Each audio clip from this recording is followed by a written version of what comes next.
Karibu Samdizo Simulizi. Na huu mwanzo simulizi ya binti Salma. Jua lilikuwa linazama polepole baharini ya Hindi, likiacha mstari mwekundu wa dhahabu juu ya maji ya bluu ya kina cha Oyster Bay. Salma alisimama kwenye balkoni ya chumba chake kidogo cha kukodisha kilichopo Mikocheni, akishikilia kikombe cha kahawa ya rangi nyeusi iliyochanganywa na maziwa kidogo. Umri wake ulikuwa miaka 27, lakini macho yake yalionekana kuwa na hekima ya mtu aliyepitia mengi zaidi ya umri wake. Salma alikuwa binti mzuri wa kati, ngozi yake ilikuwa rangi ya kahawia iliyochanganywa na mwangaza wa jua la pwani.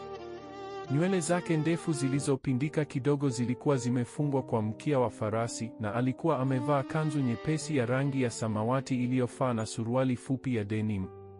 Kila asubuhi kabla ya kwenda kazini alipenda kusimama hapa na kutazama bahari. Ilikuwa wakati wake wa pekee, wakati ambapo akili yake ilikuwa tulivu na moyo wake ulijaribu kujibu maswali ambayo yalikuwa yamekaa ndani yake kwa miaka mingi. Je, mapenzi ya dhati bado yapo? Au ni hadithi tu za vitabu na filamu? Maisha yake huko Dar es Salaam yalikuwa ya kawaida kwa binti kijana aliyehitimu chuo kikuu cha Dar es Salaam na digrii ya uhasibu.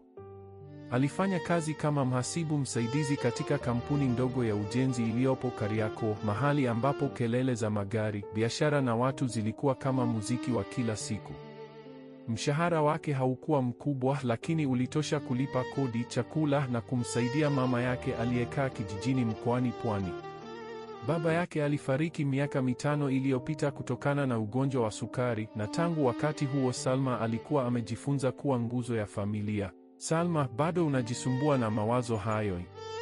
Sauti ya rafiki yake wa karibu, Aisha, ilivuka kutoka sebuleni. Aisha alikuwa na umri wa miaka 29, alifanya kazi kama mwalimu wa shule ya msingi huko Sinza. Alikuwa mfupi kidogo kuliko Salma, mwili wake ulikuwa mnene kidogo na tabasamu lake lilikuwa lenye joto ambalo lingeweza kuyeyusha barafu. Walikuwa marafiki tangu chuo, na Aisha alikuwa ndiye aliyemsaidia Salma kupata chumba hiki cha kukodisha. Salma aligeuka na kutabasamu kidogo. Si mawazo mabaya, Aisha. Ni nini hasa maana ya mapenzi ya kweli katika mji huu wa watu wengi? Kila mtu ana haraka. Kila mtu anataka faida. Mimi nataka kitu cha dhati, kitu kinachodumu. Aisha alicheka kwa sauti kubwa huku akichanganya mayai ya kuchemsha kwa chakula cha asubuhi. Wewe na dhati yako.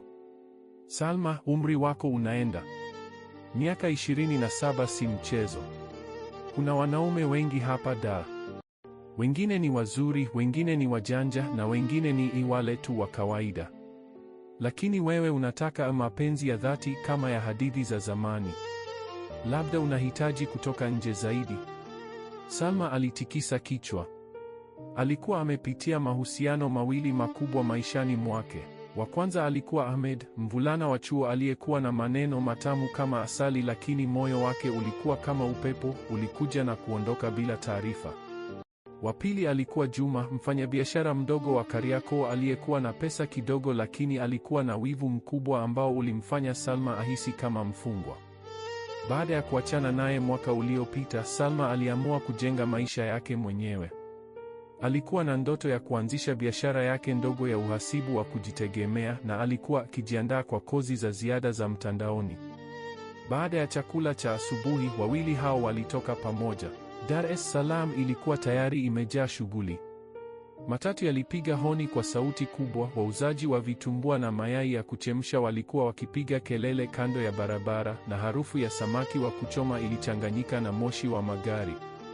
Walipanda daladala iliyoelekea Kariakoo. Ndani ya daladala watu walikuwa wamebanana, na mtu mmoja alikuwa akisikiliza muziki wa Bongo Flava kwa sauti kubwa kutoka kwa simu yake. Salma alishuka Kariakoo na kuelekea ofisini mwake. Ofisi yao ilikuwa katika jengo la zamani lililokuwa na maduka mengi chini yake. Mkuu wake, Bwana Hassan, alikuwa mtu wa miaka 45 aliyekuwa na tabia ya kuwa na haraka kila wakati, lakini moyo wake ulikuwa mzuri. Salma, asubuhi njema. Leo tuna hesabu za mradi wa ujenzi wa Mbezi. Hakikisha zinaenda sawa, alisema huku akimpa faili nene. Salma aliketi mezani mwake na kuanza kazi. Alikuwa hodari katika kazi yake na wenzake walimpenda kwa utulivu wake na uaminifu. Miongoni mwao alikuwa Khalid, mvulana wa miaka 29 aliyefanya kazi kama mhandisi mdogo wa ujenzi. Khalid alikuwa mrefu, mwili wake ulikuwa na misuli kidogo kutokana na kazi ya uwanja, na alikuwa na tabasamu la upole ambalo lilimfanya aonekane anayejiamini bila kujivunia. Alikuwa ametoka mkoani Arusha na alikuwa amehamia Dar es Salaam kutafuta fursa kubwa zaidi. Salma, unaweza kunisaidia na hesabu hizi za gharama za simenti? Ninaona zina tofauti kidogo, Khalid alisema huku akisimama karibu na meza yake. Sauti yake ilikuwa ya chini na yenye hekima. Salma aliinua macho na kumtazama. Kwa mara ya kwanza aligundua jinsi macho ya Khalid yalivyokuwa meusi na yenye kina. Ndiyo, nikuonyeshe. Labda kuna makosa ya kuingiza data. Walifanya kazi pamoja kwa muda wa saa moja. Wakati huo walizungumza kidogo juu ya maisha. Khalid alimwambia kuwa anapenda Dar es Salaam kwa sababu ya bahari na fursa, lakini alikosa utulivu wa milima ya Arusha. Salma alimwambia juu ya ndoto yake ya kuanzisha ofisi yake ya uhasibu. Mazungumzo yao yalikuwa mepesi, lakini kulikuwa na kitu kilichozaliwa kama cheche ndogo ya umeme. Mchana ulipofika, Salma alitoka ofisini kwenda kula chakula cha mchana katika mkahawa mdogo wa karibu. Huko alikutana na rafiki yake mwingine, Fatuma. Fatuma alikuwa na umri wa miaka 28, alifanya kazi kama muuzaji wa nguo katika duka la Kariakoo. Alikuwa na tabia ya kuongea sana na alikuwa na habari za kila mtu mjini. Salma, umepotea siku hizi. Habari za mapenzi? Bado unangoja yule wa dhati? Fatuma alicheka huku akila pilau yenye kuku. Salma alitikisa kichwa na kutabasamu. Wewe na maswali yako. Maisha yangu sasa yanazingatia kazi na familia. Mapenzi yanakuja yenyewe wakati wake. Fatuma alimwambia habari za hivi karibuni. Kuna mvulana mpya ofisini kwangu. Anaitwa Ramadhani. Anafanya biashara ya simu na kompyuta. Yeye ni mzuri sana na anaoa haraka. Labda nikumletee? Salma alicheka. Acha Fatuma. Sijaribu tena haraka. Ninaogopa kuumizwa tena. Jioni ilipofika, Salma alirudi nyumbani kwa daladala.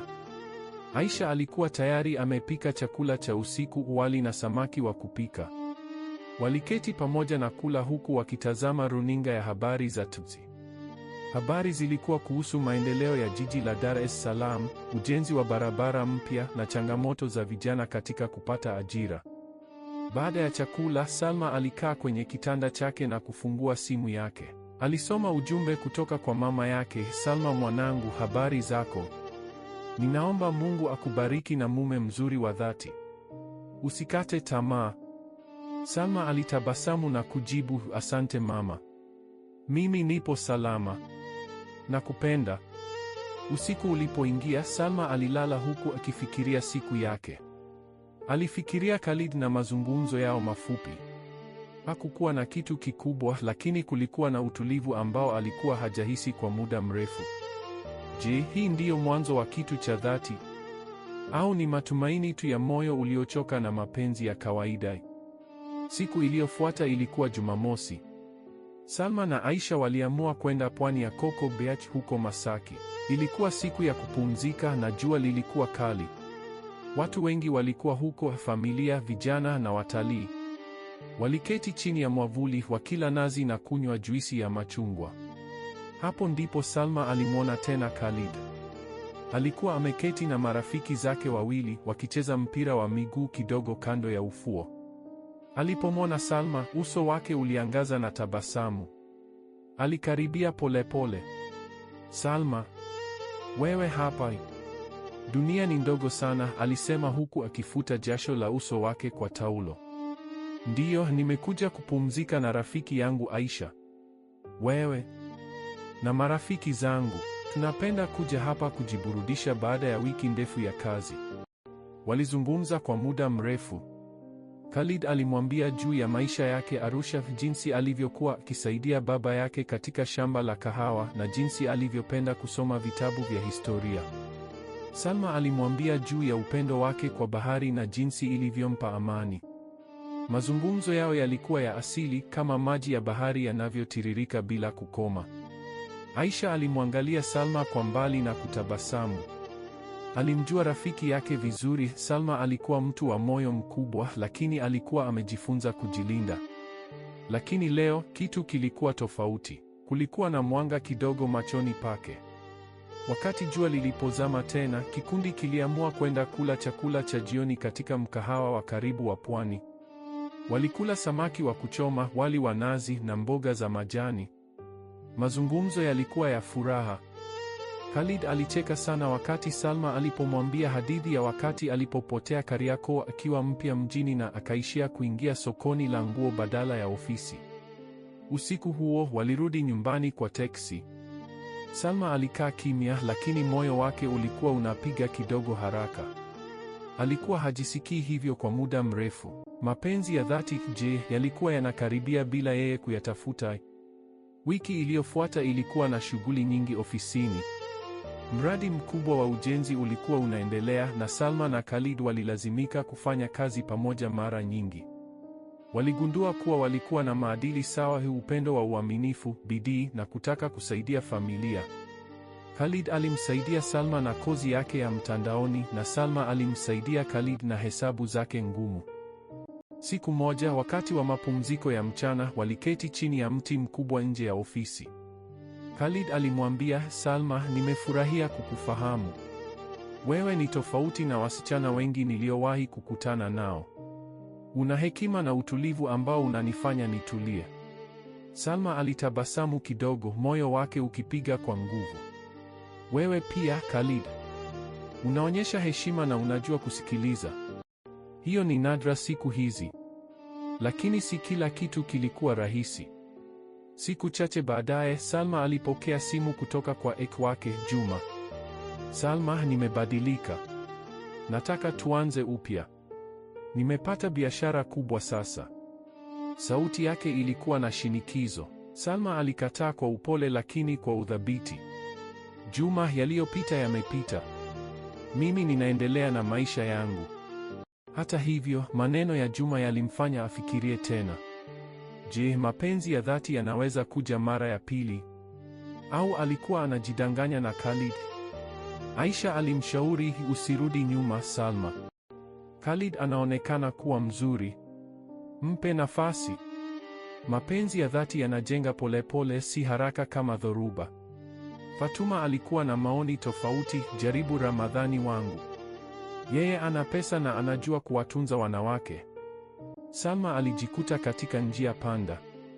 Maisha yake huko Dar es Salaam yalikuwa yanabadilika. Kazi, marafiki na sasa hisia mpya zilikuwa zinamzunguka. Alitaka mapenzi ambayo yangekuwa kama bahari, yenye kina, yenye amani na yenye nguvu ya kudumu. Juma alipokata simu, Salma alikaa kimya kwa dakika nzima akishikilia simu yake kwa nguvu. Moyo wake ulikuwa unapiga kwa kasi isiyo ya kawaida.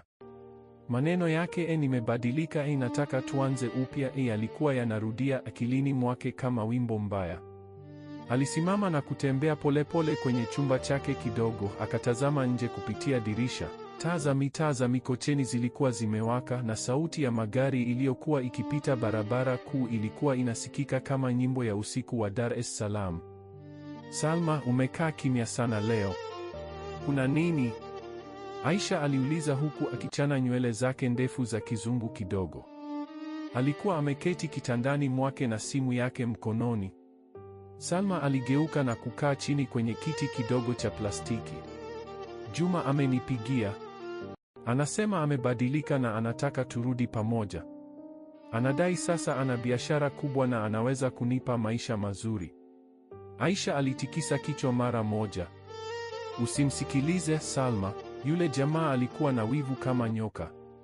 Alikufanya uhisi kama wewe si huru. Usirudi nyuma kwa sababu ya maneno matamu tu.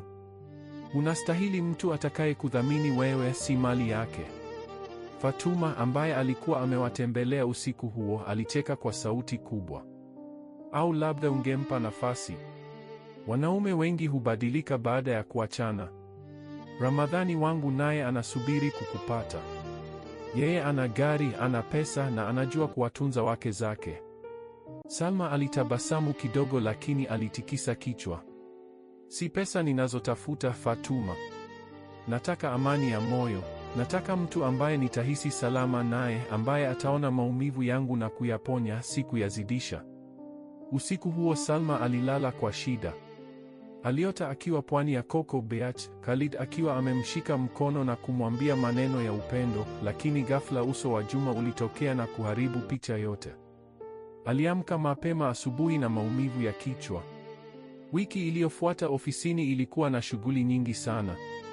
Mradi wa ujenzi wa nyumba za kifahari huko Mbezi Beach ulikuwa unaendelea kwa kasi, na Salma alilazimika kukaa ofisini hadi saa 11 usiku mara mbili.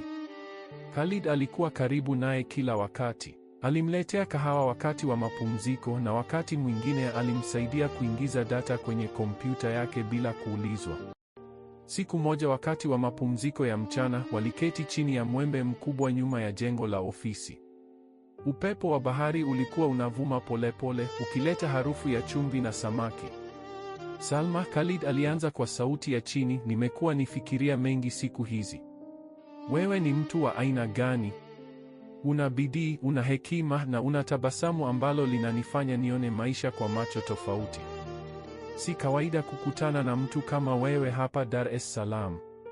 Salma alihisi uso wake ukiongeza joto. Aliangalia chini na kushika kidole chake cha mkono. Wewe pia Khalid, unanifanya nihisi ninasikilizwa. Unanifanya nihisi salama. Lakini naogopa. Nimeumizwa mara mbili. Siwezi tena kuvunja moyo wangu kwa haraka. Khalid alimwangalia moja kwa moja machoni. Mimi si haraka.